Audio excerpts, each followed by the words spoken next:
So without further ado, let's get up our first three speakers here. We're going to talk big data, bigger opportunity is the broad picture. We have Peter Marx, Chief Innovation Technology Officer, City of Los Angeles. We have Bruce Weed, Program Director, Big Data and Watson at IBM.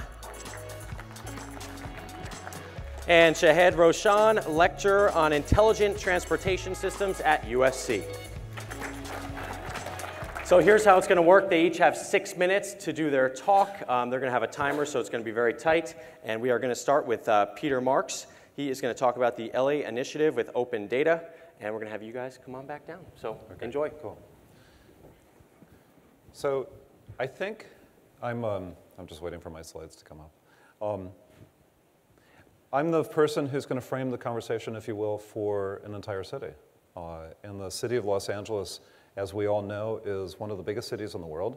According to The Guardian, it's actually the best recognized city brand in the world. And as such, it's a big, complicated place, but you don't really need me to tell you that. But if I asked you the following question, which is, what is the biggest problem that LA faces as a challenge? I think a lot of people would say traffic, right? And towards that end, let's see if this works. There we go. So let's step back in time, if you will, and let's look at the infrastructure of the city as it literally is a city that was created for and because of technology. So in the 1800s, long before we were here, people were delivered here by train. And in the 20s, very famously, oil and gas, big implement, big enabler, if you will, of current technologies. And in 1924, strangely enough, somebody decided that they had to start regulating traffic. And we built the very first traffic management system anywhere. Who knew? And the funny thing about it is that it enabled literally an automatic stoplight. And today, the whole thing continues because in the 60s, we had the internet created. My apologies to my friends at USC, but it was actually created at UCLA and Stanford and UC San Diego. In '83, cell phones showed up. How many people here have a smartphone? Anybody here not? I'm not going to out you. But if you go back to the traffic side, with 1984 and the Olympics, also which took place at UCLA, they decided to go revisit that traffic management system. And they created a thing called ATSEC. It's a traffic surveillance and management system that now applies all the way across the entire city. All 4,500 intersections that have stoplights are actually wired to a computer downtown. And they report the traffic off of all the loop detectors actually one time a second, so at 1 hertz. And if you start to think about the idea of this really large city that's divided by a mountain range, there's a tremendous amount of data that's coming off of something as simple as the traffic management system. And when you come back to today's technologies of how do we actually start to deal with that original challenge, the challenge of technology, the data that is coming off of the traffic management system is obviously a core and useful thing. However, technology never stops. It continues, right? 97, hybrids. It's probably a ton of folks, in this audience who are driving a hybrid. 2007, we finally caught up to Asia, and we actually started seeing smartphones show up here. If you think about the iPhone. And then in 2013, they started a project, also directly on the streets of Los Angeles, which is that they started putting out LED mesh networked streetlights. And so 215,000 streetlights have been replaced across the entire city. They're all remotely monitored. They provide light, useful thing. And as one of the biggest green projects in the entire country, it also means that we've reduced the power usage, and the power that has been used for providing light across the city is now available for other uses. And so in 2013, obviously electric cars, I took one here. 2014, we're going to hear more and more about the Internet of Things. A couple months ago, the LA Department of Water and Power turned on 52,000 smart meters, which means that literally you can now, like a lot of other places across the world, you can now actually start to understand usage of your electricity in your house. And then to continue, where are we now? Well, we're at the LA Auto Show. Connected vehicles, are increasingly becoming reality. And the other thing that's happening is that the city itself, if you will, is now becoming almost entirely accessible through a smartphone. I'll give you a simple example, which is that in downtown Los Angeles, we have 7,500 parking meters that report their availability and their pricing, and they're available through an API. And if you start to think about, we can talk about data, we can talk about services, but it also means that, quite frankly, that we're able to go and do things such as if you have a connected vehicle, it literally can now tell you where there is available parking, or a smartphone.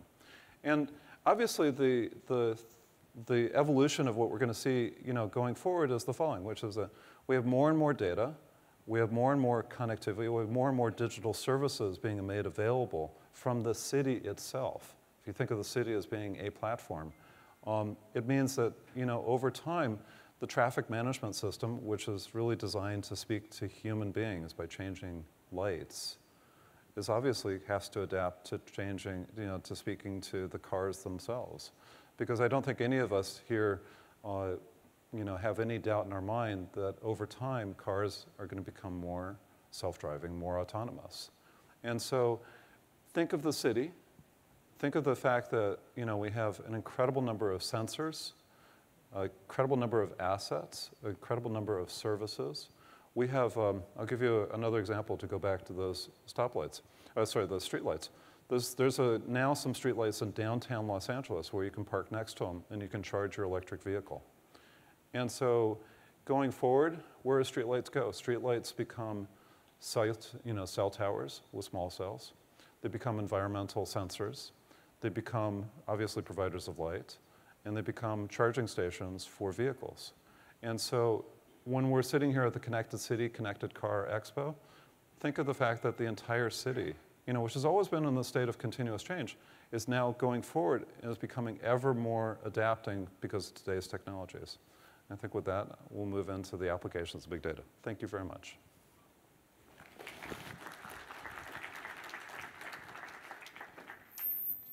Go ahead. We have Bruce Weed up next, Program Director, Big Data and Watson at IBM. Thank you very much. It's great to be here today and talk about this exciting area. What I wanted to do is go into and talk a little bit about how the Internet of Things plays into what we're doing as far as the cars, connected cars related. And as soon as my slides come up, I'll jump into that. Thank you. So as we look at this convergence of analytics, industries, and the Internet of Things, and you notice I said industries, right? I could have said the automobile industry, but it's broader than that. It pulls in insurance companies, it pulls in healthcare. There's a whole host of industries that can play in this whole emergence of the Internet of Things. So where does it all start? It all starts at the vehicle, right? The car. It's capturing information, key information, sensor data. Right? We have already things like the Fitbit, where we can upload information on how far we've walked. Well, imagine sensors in the car now built into the steering wheel. Maybe it's a miniature camera watching your eye movements as you're driving, and it can detect if you're starting to fall asleep. That's very important, right? Your car can then take over, start to apply brakes, take proactive measures. Maybe an alarm goes off of some sort. But all this information that's captured can be stored and analyzed. And processing is becoming in real time, which is very important, but also doing the predictive analytics, right? Let's take a driver, how far have they driven, what's the likelihood, the odds that they're going to start to fall asleep within the next 10 minutes, the next 20 minutes, the next 2 hours. All this stuff is very important and critical. So as we've captured the data, one of the things that's important as you're looking at what types of data you want to collect, and the world is open in terms of that, whether it's sensor data coming off the roadways, whether it's information coming from the car, or information coming from the actual human being driving the vehicle, The important thing is to understand it all starts with the data. And the example I give, imagine if I want to bake a cake, and I start to go to do that, and I realize I have no flour, I have no sugar, I have no water. I'm going to have trouble baking a cake, right? So it really starts with your ingredients. What's the data points that you have that you can start to build together and figure out what is it I want to analyze? The analysis part actually, believe it or not, is fairly easy because we now have the tools and technology to analyze not only vast volumes of information and data, which could be important, again, looking at not just you as an individual, but looking at the United States of America and figuring out how are drivers acting in aggregate, what's happening against the norm. So that part is becoming easier and easier as we go into predictive analytics and even cognitive analytics. But the other key thing then is once we do that, what actions do we take? And why is this a benefit, right? We already know some of the safety features that we have in cars, things that can detect, hey, I'm about to hit a wall.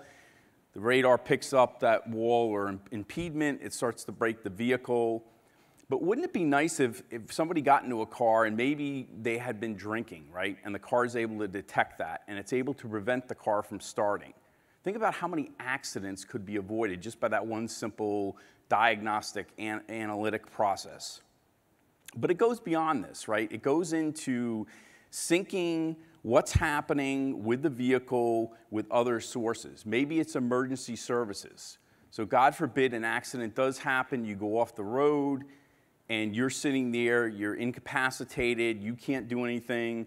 Being able to actually reach out, contact the right local hospital, do that type of analysis. Or maybe it's I'm driving along and I realize that based on my driving patterns, the car has figured out you want to stop at this gas station in 2 miles because it's got the lowest price gas, it's in a safe area, and this will prevent you from running out of gas because the next gas station isn't for another 20 or 30 miles. And we've all been there, right? You've been on the interstate where you're like, oh, I'll wait, I'll go to the next gas station, and you realize it's another 20, 30 miles, and that's a long way to go.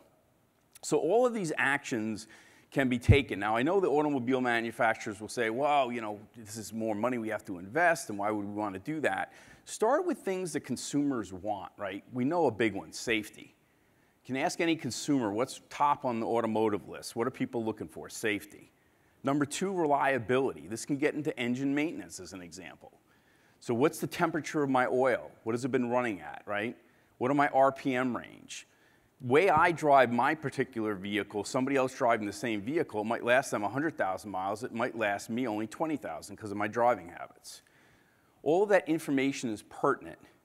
And then the other last one is don't underestimate convenience, right? So software development and figuring out what are convenient types of way to utilize this data and analytics. Convenience items are the ubiquitous cup holder. And I used to sit there and I'd laugh because, the manufacturers, oh, we got 6 cup holders, 8 cup holders. But the reality is every day I get in my car, I use that cup holder in many different ways, right? I put my keys in there, my cell phone, my coffee, paper items, change, you name it. And that does provide me a lot of value as a consumer. So we need to start to think out of the box. What's the global effect of all this, right? How does all this work together to save in terms of insurance cost? Because now my insurance company could be involved in this, understanding my dynamics of my driving, as well as if an accident happens. And then the aggregate global effect in terms of saving money from healthcare perspective, insurance, gas, I could go on, right? It's a long list because this now gets added up. It isn't about one car in one city. It's about all the cars around the world globally. So as an example, in Dublin, they've actually gone out and provided data from about the city, and they've been able to do some programming that people can access. This has actually helped reduce traffic, reduce pollution, improve their bus scheduling. It's a great story you should read more about. And then another example, and I don't want to overlook this, right? Because we can talk about a lot of exciting things and are exciting things around this area of big data and analytics and the Internet of Things, but on the more, and I'll put quotes around it, mundane side, this technology can be used directly by the automobile manufacturers in cost savings. And here's an example where an automobile manufacturer use this new technology. They were able to increase the number of awards they got on their cars, lower the costs, and resolve issues quicker. And we all know this is important, right? You can just think about, litigation involved if something's not right, and to be able to either avoid that from the beginning or be able to take action very quickly. So what's really the story here? The story is really about two areas. Number one, the data. Understanding the different data that you can have access to, and it's not just data that you may have within your car. It could be data that's outside the manufacturer's, quote, firewall, data that they may not own today. Through citizen developers, you can get applications developed for free, right? And being able to do these types of things are very important. So that's really what I want you to leave you with, is that thought about imagination. Where can we take it from here? And with that, I'd like to wrap up. Thank you very much. Thank you, Bruce Weed from IBM. Up next, we have Shahed Rowshan. He is a lecturer on intelligent transportation systems at USC. He's going to talk about U.S. federal research on connected vehicles, how using data where it is available. Thank you, Rich. Take it away. Good morning. I would like to share with you two ideas this morning. One is a little bit higher level of information on the national level for the United States government, what type of activities related to ITS and connected vehicles and big data is conducted, and also give you a great resource of a free resource for data that's available to the public, and you can access it with terabytes of data that's available to the application developers and researchers. Let's see if the slides come up. So the challenge that the transportation industry, in particular with the ITS technology, is facing is the issues with safety, mobility, and the environment. We are all know that over 33,000 people in the United States lose their lives on the freeways. Billions of hours are wasted on the congested cities such as our dear Los Angeles here. And also billions of gallons of fuel is wasted in every year as we idle for hours in traffic. So the way that the federal government handles this research and spends millions of dollars is through 5-year strategic plans. We're currently wrapping up the 2010-2014 strategic plan, and the Federal Highway Administration has an office called Joint Program Office, or JPO, that's the clearinghouse for conducting all the research from all the different transportation agencies such as FTA, FHWA, NHTSA, Volpe Center, and other transportation-related research organizations. So the strategic plan for 2015 to 2019 is being drafted right now. This is essentially the bridge that's going to gap the current status of connected vehicles and ITS to year 2020.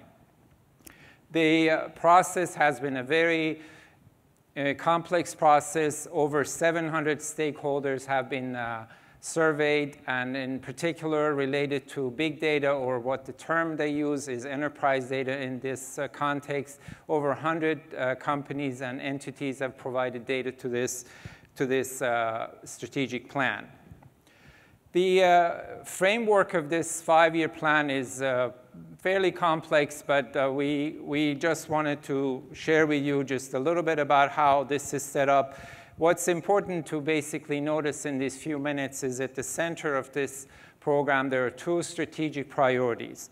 The realization of the connected vehicle implementation, and advancing the automation process. Now, there are different themes and strategic steps that are taking place, but essentially the steps go from research to development to adaptation of these in these 5 years.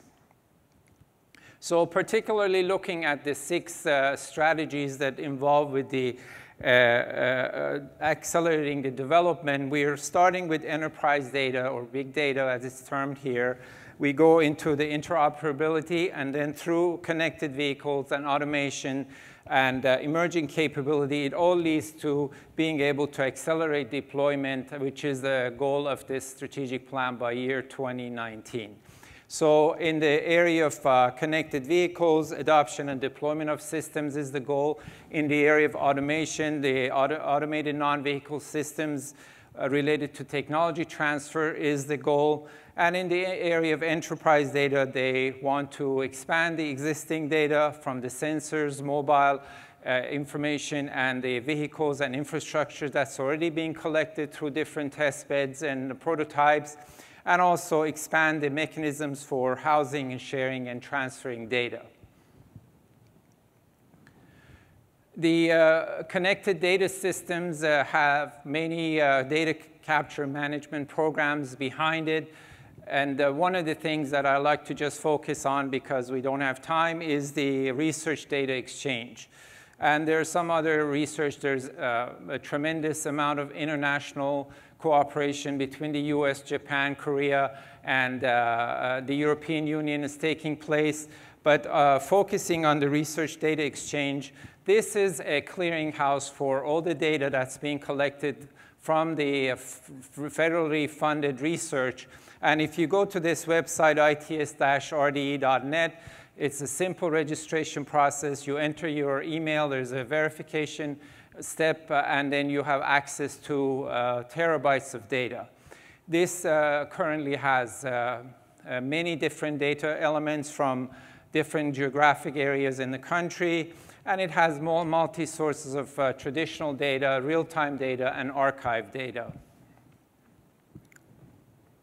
So essentially, this is a place where you can receive a variety of data related to different prototypes and applications that have been developed. If you're an app developer, if you're a university researcher, automaker, this is information. Federally paid research is free, so you have access to this data. Another element is that this data has been through QA/QC, so it's clean data, and you can rely on it to conduct your research. This is basically some of the visions of the current data. There's 3 testbed data available on it. There's data from the World Congress, and there's a vision to add terabytes of additional data to this database that's available to you freely. Again, there are different research tracks in this strategic plan to do data system research, developing big data analytics, visualization methods, all the way to developing and deploying a connected operational systems. These are the steps that each 5 years of these plans are designed to conduct. Anyway, moving again, looking at the very broad concept of the vision of the ITS, in addition to the usual mobility, the environment, and safety. These are some of the other mega trends that are identified, of course, in there. There's crowd data, big data, the cloud, the concept of autonomous driving, and connected cars and connected vehicles. And then finally, even a bigger vision is through an institution called the American Association of State Highway Transportation Officials, or ASHTO, which essentially is the transportation office that handles all the 50 states. And they have a vision for the year 2040, which I think is very conservative. I think we will get to these goals a lot sooner, but we will have things like up to 80% of our traffic signal locations are V2I enabled, and next generation multimodal information is available system-wide. Thank you very much.